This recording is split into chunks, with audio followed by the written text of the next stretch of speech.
Tape 3W suivi d'école au Sénégal.com. À école au Sénégal, c'est facile, tu n'as qu'à te connecter. Tape école au Sénégal, les leçons sont beaucoup plus détaillées. Bonjour chers élèves, bonjour chers abonnés de École au Sénégal. Donc c'est M. Niass, professeur des SVT.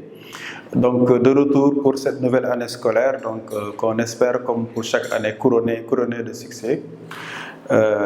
Et le succès, comme on dit en terminale, tient en un mot, baccalauréat. Donc comme nous l'avons entamé depuis quelques séances, donc on va continuer nos travaux dirigés avec des sujets qui portent dans un premier temps sur le système nerveux. Donc on va terminer normalement la séquence aujourd'hui sur le système nerveux avant d'attaquer, n'est-ce pas, la partie donc sur l'activité du muscle squelettique et éventuellement donc le travail sur le cœur, donc l'activité cardiovasculaire et la régulation de la pression artérielle. Donc aujourd'hui, je vous propose donc un sujet final sur des phénomènes extrêmement importants donc, qui sont en réalité donc, la pierre angulaire de l'étude du système nerveux, à savoir donc, les propriétés biophysiologiques, les propriétés bioélectriques même de ce que nous allons appeler donc, la fibre nerveuse. Donc, pour cela, donc, je vous propose le sujet 6 qui nous demande donc, de rappeler les structures et particularités membranaires qui sont à l'origine des différents phénomènes bioélectriques au niveau de la fibre nerveuse. Et on nous demande donc une consigne finale. Votre exposé sera illustré et, n'est-ce pas, structuré. Donc je rappelle que à l'examen, la maîtrise de connaissances, la restitution organisée de connaissances est une épreuve importante qui rapporte au total donc 6 points, puisqu'il y a 5 points donc dans le travail écrit et 1 point de plus pour la communication, le plan de travail de l'élève et même 1 point supplémentaire donc avec la présentation de la copie en général. Donc c'est carrément 7 points que l'élève donc peut s'offrir donc sans trop grande difficulté, puisque pour moi la base en terminale S, c'est d'apprendre son cours. Donc nous allons voir le sujet et comme les précédentes séances, nous allons respecter donc le même format, le même timing, avec d'abord la première étape qui est la lecture-compréhension, la deuxième étape donc qui est la recherche et la mise en place donc d'un plan cohérent qui permet de répondre aux problèmes soulevés, problèmes au pluriel bien sûr, soulevés par le sujet. Et nous allons terminer donc par des conseils méthodologiques sur la rédaction qui, comme je vous le rappelle souvent, est l'avocat. Votre copie, votre travail écrit sera votre avocat devant le correcteur, d'où son importance. Donc la première étape, c'est la lecture-compréhension du sujet. Donc comme j'ai l'habitude de le dire, la base de ce travail donc, de restitution organisée de connaissances ou de maîtrise de connaissances, donc selon les types de sujets, c'est d'abord la maîtrise de son cours. Donc l'élève de terminale est tenu d'apprendre, de comprendre, et pour cela il y a le travail personnel, il y a également le travail en classe avec notamment donc l'interaction importante qui doit avoir lieu entre vous et votre professeur de SVT. Mais évidemment le plus important c'est de préparer les cours, de lire ce qui a déjà été fait et d'anticiper parfois même sur la progression à venir. Donc ce sujet nous demande de rappeler les structures et particularités membranaires. Donc on ne pourra pas traiter ce sujet si on n'identifie pas les structures et particularités. Structure, c'est des éléments donc,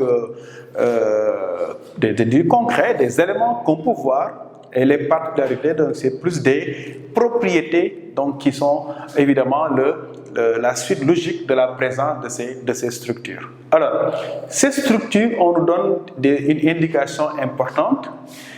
Elles sont à l'origine des différents phénomènes bioélectriques. Donc, ce qui nous amène à également savoir qu'est-ce qu'un phénomène bioélectrique, quels sont les phénomènes bioélectriques donc, qui sont dans notre chapitre donc, sur le système nerveux. Et le chapitre sur le système nerveux, comme vous le savez, comprend 3 parties. Et la première partie, c'est l'anatomie, disons, l'anatomie et même un peu d'histologie, L'anatomie, c'est la description, donc l'identification des différentes parties du système nerveux. L'histologie, c'est l'étude même tissulaire avec le microscope donc des différentes cellules. La cellule principale étant le neurone. Et évidemment, après commence le cours de physiologie. La physiologie, c'est l'étude du fonctionnement en tant que tel du système nerveux. Ce sujet-là est un sujet de physiologie pure, donc concernant, n'est-ce pas, le système nerveux. Maintenant, la fibre nerveuse est une partie de cellule. Donc, à l'intérieur de la fibre nerveuse, il y a un matériel qu'on appelle l'axoplasme de l'axone, donc le cytoplasme de l'axone. Et ce cytoplasme, comme pour chaque cellule, est, n'est-ce pas, limité par une membrane plasmique. Donc, dans le cas du neurone, cette membrane plasmique est appelée axolème. Donc, des expériences d'observation, donc d'identification, ont montré des choses importantes. Il s'agit de deux types de protéines. Donc, il s'agit en réalité des protéines membranes. Ces structures qu'évoque ce sujet concernent donc des protéines membranaires qui sont de deux types. Il y a des canaux ioniques et il y a des pompes. Les canaux ioniques et les pompes. Donc, les termes structure doivent vous renvoyer aux canaux ioniques et également aux pompes, notamment la principale qui est la pompe Na+K+. Donc, comme vous le savez, après les structures, donc, avec tout à l'heure, on va le voir, donc certaines sont consommateurs, ces structures sont consommatrices d'ATP, d'autres donc observent un fonctionnement passif. Nous allons justifier ces affirmations.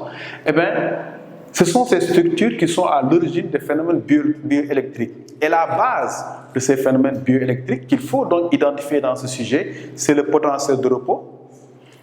Parce que le potentiel de repos peut être qualifié de dépolarisation. Tous les termes de physiologie nerveuse tournent autour de la dépolarisation. La preuve, c'est que autour de dépolarisation, vous avez repolarisation, donc la polarisation, vous avez dépolarisation, hyperpolarisation et repolarisation. Donc cette dépolarisation ne peut avoir lieu que s'il y a un potentiel de repos. Donc, qu'est-ce à dire? Peut-être que la base de notre étude, ce sera la compréhension de ce qu'on appelle la polarité membranaire ou communément appelé le potentiel de repos. Donc voilà la lecture-compréhension du sujet. Nous allons passer maintenant à la deuxième étape, donc, qui est donc la mise en place d'un plan cohérent. Donc comme je l'ai dit tout à l'heure, une fois que le sujet est compris, il faut mettre en place un plan cohérent. Et un plan cohérent, c'est un plan qui non seulement respecte les consignes du sujet, je rappelle que le sujet vous aide à réussir votre travail. Parce que la lecture-compréhension vous permet de vérifier est-ce que le plan que vous proposez répond aux questions soulevées, aux problèmes soulevés par le sujet. Donc ici, comme nous le voyons, le sujet nous demande de rappeler ces structures. Donc, il est évident que dans notre travail, nous devons répertorier, nous devons recenser des structures qu'on trouve où? Au niveau de la membrane de l'axone, donc au niveau de ce qu'on appelle l'axolème. Et comme vous le voyez, pour répondre à ce sujet, donc, je parle de structures. Quelles sont ces structures? Évidemment, au passage, on parlera de leurs particularités. Donc, vous voyez, vous avez des structures donc, qui sont à l'origine du potentiel de repos, des structures qui sont à l'origine du potentiel d'action et des potentiels postsynaptiques. Parce que, comme vous le savez, il y a le potentiel postsynaptique excitateur ou PPSE et le potentiel postsynaptique inhibiteur PPSI. Donc, ces structures aussi, apprendre le cours permet de les identifier. Donc, pour le potentiel de repos, comme vous le savez, il s'agit des canaux de fuite AK+, répertoriés donc sur la membrane, et, n'est-ce pas, des protéines donc sous forme de pompe Na+K+. Ensuite, pour les structures à l'origine du potentiel d'action, comme vous le savez, il s'agit des canaux dépendants, voltage dépendants. Donc, il y a deux canaux voltage dépendants principalement à connaître, les canaux à Na+, que nous allons voir tout à l'heure, et les canaux à K+. Ensuite, il y a des canaux chimio-dépendants.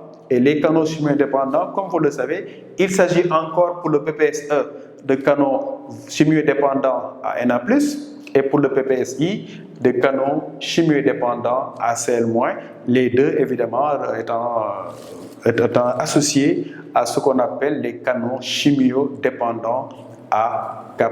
Donc après cela, la conclusion, n'oubliez pas que le plan doit figurer dans votre travail. Donc moi j'ai décidé d'écrire introduction comme une dissertation littéraire, sauf qu'ici, contrairement à la dissertation littéraire, comme je vous ai dit, ici le sujet est beaucoup plus restreint, puisque contrairement à ce que vous faites en français, en SVT, les termes, les contenus sont à chercher dans le cours. Voilà pourquoi on parle communément de restitution organisée de connaissances, ce qui suppose que l'élève a des connaissances dans son cours. Maintenant, pour l'introduction, donc le travail classique qu'on a l'habitude de rappeler donc sur École au Sénégal, une introduction donc consiste à amener le sujet, à poser la problématique en annonçant donc le plan de votre travail. Et ce plan-là, l'annoncer ne vous fera pas gagner des points, il faut l'annoncer puis le respecter, parce qu'encore une fois, comme en dissertation littéraire, si vous ne respectez pas les termes du sujet, vous allez faire donc hors sujet. Donc, le développement doit être structuré. En réalité, il y a deux niveaux de structuration. Donc, il y a la structuration globale de votre travail avec une introduction, un développement et une conclusion, ce qui n'est pas difficile. Mais pour moi, la difficulté réside dans la définition d'un plan. Donc, ce qui va vous faire gagner des points, ce n'est pas le fait de mettre introduction, développement et conclusion, qu'on a l'habitude de faire dès les petites classes avec ce qu'on appelle une rédaction. Par contre, lire le sujet et se rendre compte de ses points et de ses sous-points, vous êtes libre. L'élève peut mettre grand 1, grand 2, petit 1, petit 2, grand A, petit a. Peu importe, l'essentiel, c'est que là, dans la correction également, le correcteur voit que vous avez respecté un plan. Vous traitez d'abord les structures à l'origine du potentiel de repos. Il y en a deux. Vous allez mettre des tirets, vous allez mettre des paragraphes. À chaque fois, comme je l'ai mis ici à votre droite, il y a évidemment des illustrations qu'il faut ajouter. Même là aussi, on peut être, n'est-ce pas, à l'aise pour faire les illustrations. Et la technique que je vous donne, c'est là aussi, utiliser les planches que vos enseignants vous donnent et essayez d'abord. Il faut s'entraîner à dessiner. En SVT, on ne peut pas réussir une épreuve sans, en général, même si on ne vous le demande pas, vous serez amené à dessiner. Donc, il faut pour cela s'entraîner à le faire et évidemment essayer de respecter le travail. Donc, voilà le plan qui nous est imposé finalement, parce que le plan, contrairement à une dissertation, ici en SVT, vous n'avez pas une grande marge de manœuvre pour le plan, puisque le plan vous est imposé, même les limites du plan sont imposées par le sujet. Donc il faut vraiment savoir que la base ici, c'est la compréhension du sujet. Maintenant qu'on a le plan, eh bien, nous allons commencer le travail détaillé en parlant de ces structures et en donnant au passage leurs particularités comme nous le demande le sujet. La 3W suivi d'école au Sénégal.